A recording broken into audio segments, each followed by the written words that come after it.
multidisciplinario y a todos los integrantes por sus variadas y enriquecedoras aportaciones.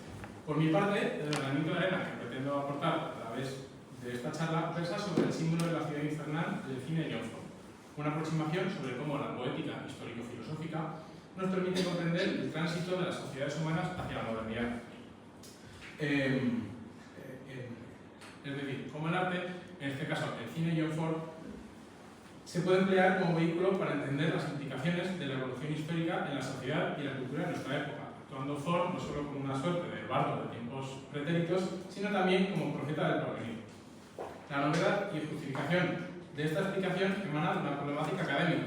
Las interpretaciones del cine, basadas en los tradicionales pilares del plano formalista y del contenido sobre los que se han escrito ríos de tinta, han generado, sin embargo, un estancamiento que impide avanzar en estas líneas. Para solventar esto, en la tesis que estoy realizando, así como para esta breve intervención, empleo una línea de estudios académicos hasta ahora secundaria, pero de un enorme peso interpretativo. Este método de estudio surge principalmente a finales del siglo XVIII de la mano de Schiller, que lo llamó forma estética, y cuyos seguidores, Mikhail Bakhtin, Bertrand Media y Antonio Viñoles, mi director de tesis doctoral, han continuado. Esta ha permanecido tradicionalmente subordinada por la hegemonía de la visión materialista, pero difiere de esta, puesto que el arte no se agota en el momento de su creación, sino que sirve como puente y diálogo entre generaciones. Y ahí está la tarea, ahondar en las obras a través de la forma estética, una forma interior a la que no se accede a través de los sentidos, sino mediante el estudio de sus símbolos. Dentro de estas categorías genéricas modernas, además de la ciudad, que explicaré posteriormente, están la educación, ya no a modo del espejo de los príncipes, sino democratizada, como en el joven Lincoln.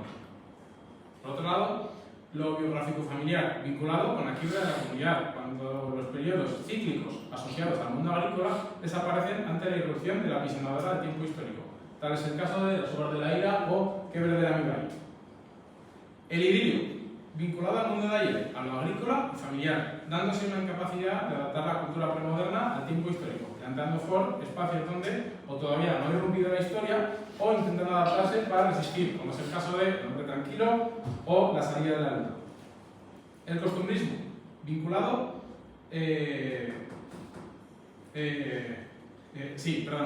vinculado al idilio, pero con un cariz negativo, satírico y de fuerte crítica. Tal es el caso de El sargento negro o Siete mujeres, que de hecho fue su última película. El viaje tiene su origen premoderno, pero adquiriendo ahora nuevos matices. Antes solía estar vinculado con la búsqueda de validez externa por el personaje, frente al viaje moderno, vinculado generalmente con un cambio de conciencia interior.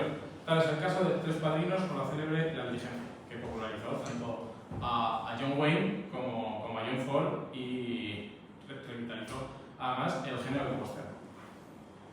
La aventura moderna, teniendo lugar una inversión de los roles, siendo los personajes de alta alcurnia los portadores de taras sociales o mentales, mientras que los personajes de orígenes humildes son los portadores de los valores más puros y atributos de excelencia, como se dan en la diligencia, vista anteriormente, pero también en Tres hombres malos o Visión de Audaces. Tres hombres malos es del periodo de cine.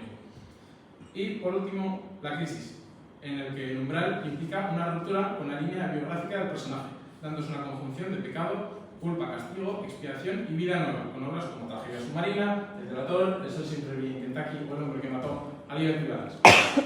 En el segundo apartado abordo la teoría sobre cómo el símbolo de la ciudad, de cómo es el símbolo de la ciudad. Las películas de Ford son la expresión visible de una estética a partir de las cuales se puede estudiar la gran historia.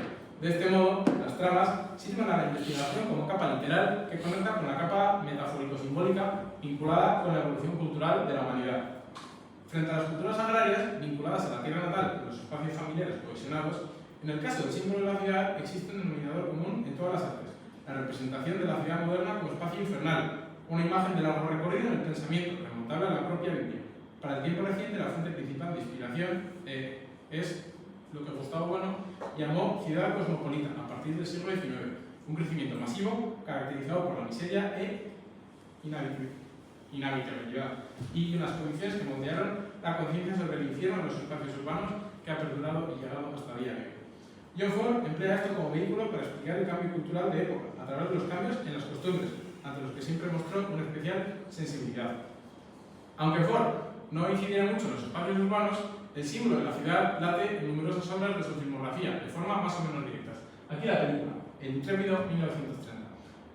En esta película nos encontramos no solo el símbolo de la ciudad, sino el género de la ciudad en estado puro, ya que frente a otras obras de su filmografía en las que el símbolo de la ciudad existe, pero pase a refilón, aquí nos encontramos con que la ciudad es el motor mismo de toda la acción. La obra aborda el mundo callejero de Lampa, que surge en las primeras décadas del siglo XX en Estados Unidos. Para el protagonista, Luis Beretti, que tenemos aquí a la izquierda, su suerte cambia, sin embargo, cuando un juez le ofrece eximir sus pecados a cambio de alistarse en el ejército. Simbólicamente, el deber nacional, siempre tan presente en la filmografía de John Ford, se emplea como válvula de escape donde el mal puede redimirse. Tema freudiano, pero excelente.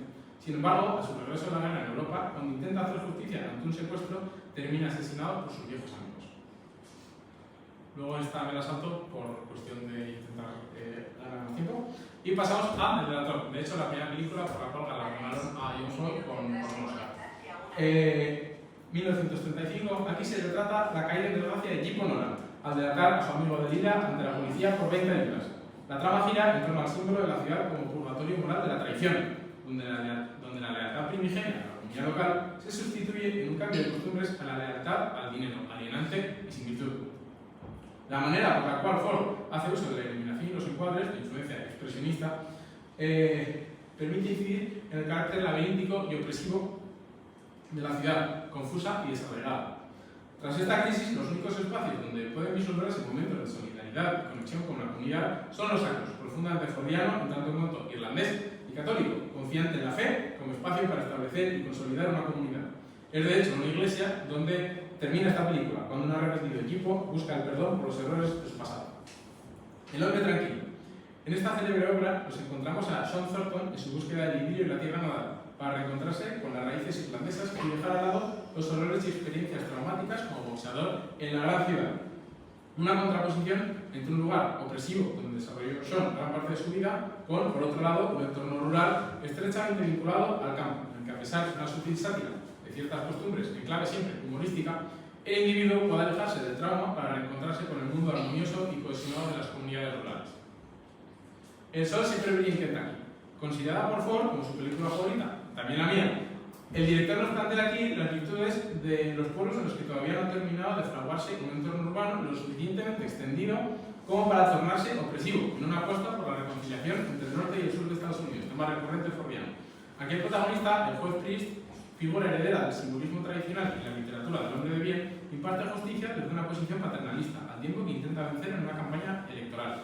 A pesar de los riesgos para su campaña, toma medidas no populares, pero sí moralmente correctas, para evitar el linchamiento de un joven negro acusado injustamente de un crimen. Esto, más que darle la derrota electoral, dado que estamos todavía en un marco preurbano donde el infierno sobre la tierra todavía no se ha terminado de consolidar, no le impide ganar las elecciones, gracias al voto redentor de la suba que tenemos aquí, que es una de esos últimos planos de la película, que pretendía anteriormente linchar injustamente al acusado. Este triunfo comunitario contrasta, como veremos, con la campaña política que aparece en un entorno urbano más consolidado, como veremos con El último huracán.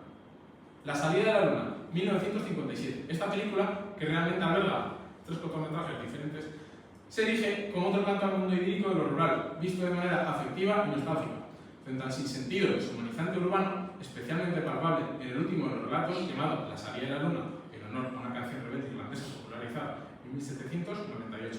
Esto no es una cuestión baladí, ya que para Ford el empleo de música es una manera de cohesionar a la comunidad. La trama gira en torno a la persecución urbana de un miembro de Lira por parte de la policía pro-británica durante los comienzos del siglo XX. Aquí, la única salvación frente a la opresión es la comunidad indigenia irlandesa, cuya banda sonora, La salida de la luna, o en inglés The Rising of the Moon, sirve como aglutinador. Así, cuando un policía irlandés al servicio británico se le ofrece una recompensa de 100 libras, 5 veces más que a Jeep, en la película del Delator, por dar información sobre el prófugo cuyo paradero sí que conoce, evita delatarlo frente a la ausencia de música en el Delator y la consecuente caída en desgracia del protagonista, este termina silbando la vieja canción y dejando huir al preso. La última película para analizar. 1958. Para cerrar, he escogido esta película porque, a mi juicio, condensa mejor que ninguna la simbología de la ciudad, como lugar infernal, donde por mucho que se intente es imposible vivir dignamente ni progresar, puesto que el mal siempre se abre camino y termina venciendo. La trama gira en torno a la carrera electoral de Frank Skeffington, por la alcaldía de Boston. El espectador observa las contradicciones de la política local, sus rituales, pactos, chantajes e hipocresía. Con la derrota electoral de Skeffington no es su estilo de política, en lo metafórico pero también en lo literal, puesto que esa misma noche le da un infarto del que no termina por recuperarse, falleciendo al día siguiente. Como señala Tad Gallagher, Skeffington es un héroe fordiano, surgido en el mismo molde que el juez Priest. Sin embargo, en esta ocasión, los Mayhews, que son los personajes malos que aparecen en el socio de Kentucky, se salen con la suya. De este modo, lo que nos encontramos al comparar el último hora con el socio de Kentucky es como, ante el mismo acontecimiento, una carrera electoral, el grado de avance en el proceso urbano asociado con los espacios impersonales dan lugar a resultados distintos. De este modo, frente a la noción optimista de filósofos como Roger Scruton sobre la ciudad como lugar donde los distintos se encuentran y llegan a puntos comunes, la concepción de Ford es opuesta, la ciudad como infierno, que representa la destrucción de la tierra natal, como se muestra a través de los nostálgicos monólogos de Frank Skeffington frente a su sobrino. Así, por mucha voluntad que pone Frank y su grupo para intentar solventar las problemáticas sociales que achacan a la ciudad, no llegan a buen puerto. El autor no puede intervenir como Deus ex machina, ya que, como señala Eduardo Segura, la obra de arte, si lo es de verdad, requiere esa desnudez. Y para Ford, en la ciudad no hay espacio para la ética ni para la salvación. A modo de conclusión, hemos podido ver cómo la perspectiva urbana que prima en Ford es la de un lugar hostil para el crecimiento de las personas, un espacio impersonal y solitario, donde desaparecen los viejos lazos comunitarios y solo puede esperarse, en último término, la muerte. De esta manera, el análisis profundo de las obras artísticas a partir de esa tercera vía interpretativa de la estética nos permite comprender los grandes cambios en la evolución de la historia y la cultura. Para cerrar lo que hemos visto, permite ayudar a comprender cómo, a menudo, los grandes cambios históricos no vienen mediante grandes acontecimientos como las guerras, sino a través de cambios en las costumbres sociales, en espacios como el urbano. Una interpretación a la que he hecho énfasis, como he señalado previamente, a través de la comparativa entre obras. Por un lado, uno de los lugares predilectos de Ford, el mundo rural de los pueblos, que sin estar exentos de una crítica a unas costumbres, se presenta en oposición a todos los valores que simboliza la ciudad infernal.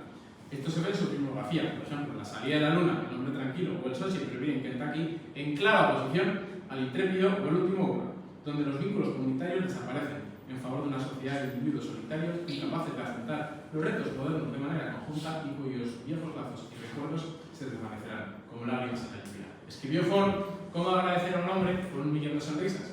Y como no podía ser de otra forma, esta charla en Pamplona se la dedico a Amada, de los navarros, Alberto y Miriam, que como héroes fordianos, ante la inmisericordia de deshumanización de los entornos urbanos, son capaces de mantener vivo el idilio. Como escribió Tolkien, a las raíces profundas no les alcanza.